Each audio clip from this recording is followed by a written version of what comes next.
林婉儿的话让叶晨沉默良久，他知道林婉儿说的很客观，也很现实，一次出其不意，一次声东击西，这2次过后，吴飞燕绝不会再给自己全身而退的机会。到那时，自己若是再想毁掉死士驻地，就很难再把剩下的死士带走。这样一来，就会面临一个选择，究竟是打击破清会的驻地，消灭破清会的有生力量，全然不顾那些死士的死活，还是为了不殃及那些死士和他们的家人，放弃对驻地的打击。似乎选择哪个都会觉得不太合适。这时叶晨问林婉儿，如果我给他们解药，让他们各自逃命呢？林婉儿叹气道，那些死士几乎从未在社会上生存过，没有合法身份，也不掌握任何生产资料，公子就算给他们解药，让他们逃命，他们恐怕也很难逃过破清会的追杀。若是每人给些现金，几千人单现金恐怕也要装几个旅行箱，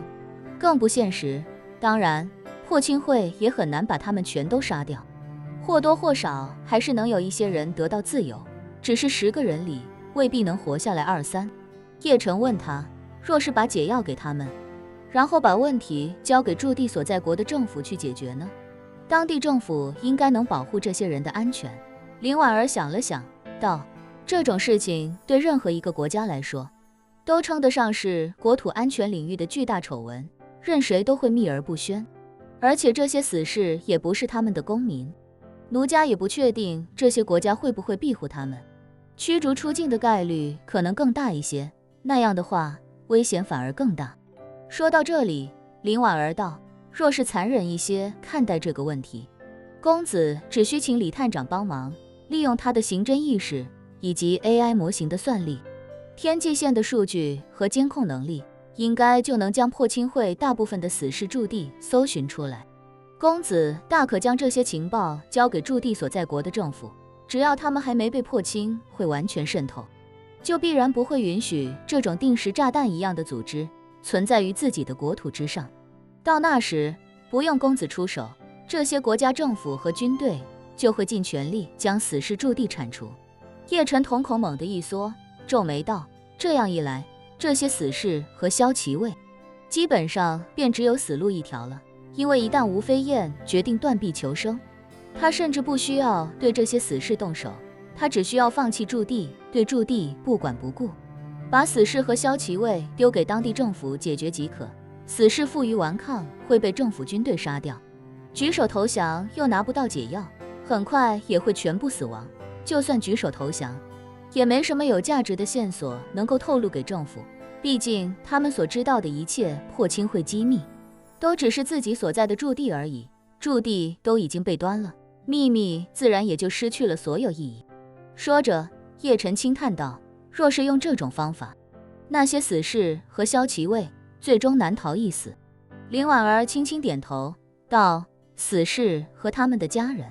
有可能是数万人甚至更大的规模，公子要认清现实，一个个救是根本救不过来的。叶晨下意识道，林小姐说的道理我都懂，只是关乎数万人性命，我不忍放任他们去死。林婉儿叹了口气，朗声道，公子并非神明，莫要让自己背负太多压力。死士命运虽然悲惨，但那些死在他们手中的无辜之人更惨。几百年来，死士虽受困于吴飞燕，却也是助纣为虐，屠村屠城之事屡有发生。有些死士自己受尽折磨，可在面对无辜之人时，反而更加残忍暴虐。许多罪状，奴家曾亲眼目睹，可谓是罄竹难书。即便将他们交给法律，许多人也要被施以极刑。奴家故而恳请公子，莫要对他们过于仁慈，更不要因为对他们仁慈而让自己置身危险。说这番话时，林婉儿心中坚定地暗道，公子宅心仁厚，若是下不了这个决定，便让奴家来做这个恶人。叶晨听着林婉儿的话，沉思良久，随即他忽然想起什么，开口问道，林小姐，若我能将右军都督府收归己用，那他麾下的死士便也就任我调配了吧。我也无需着急为这些死士提供解药，因为吴飞燕还会继续给他们供应。林婉儿一双清澈的双眼忽然闪过一道光泽，她脱口道：“吴飞燕向来神龙见首不见尾，就算是五大都督府的大都督，也极少有机会见到她。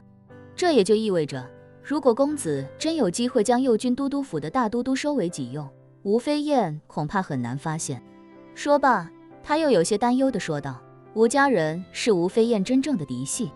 据奴家所知，他们多多少少都有些修为，就算是没有开蒙天赋的，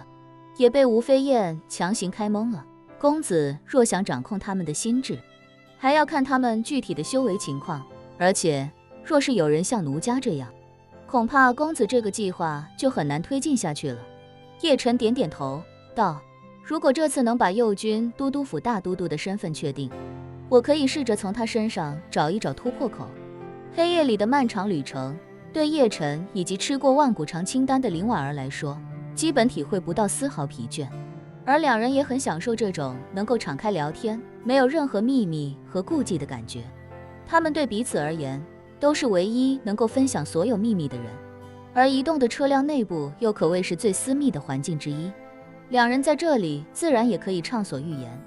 两人从破清会聊到孟长生，又从孟长生聊到林婉儿的父亲林竹鲁。聊及父亲，林婉儿忽然想到一件事，便问叶晨：“对了，公子，家父留下的那枚戒指，公子有没有发现什么其他的用途？”叶晨摇了摇头道：“除了靠近你他就跳动，以及在我死之前把我传送到你面前这2个用途之外，我没再发现它有其他用处。”说着，叶晨又道：“哦，对了，可能是因为后来我们见面比较频繁的缘故，我现在靠近你，他已经没有什么反应了。”林婉儿认真道：“公子，奴家总觉得这戒指不该只有这2种用途。”是吗？叶晨道：“我觉得他的传送技能已经很神奇了，至今都没想明白他到底是怎么实现的传送，搞不懂是从原子层面把人打散了再重组，还是像科幻电影里演的那样，在2点之间建立了一个可以瞬间通过的虫洞。这么厉害的戒指，还想它有更多的功能，似乎也不太现实。”林婉儿道：“公子，奴家觉得，师公当年虽一直没将家父和吴飞燕视作是真正的弟子，但他在最后时刻将这枚戒指传给家父，确实也是希望家父离开10万大山之后，能够将达鲁逐出关外，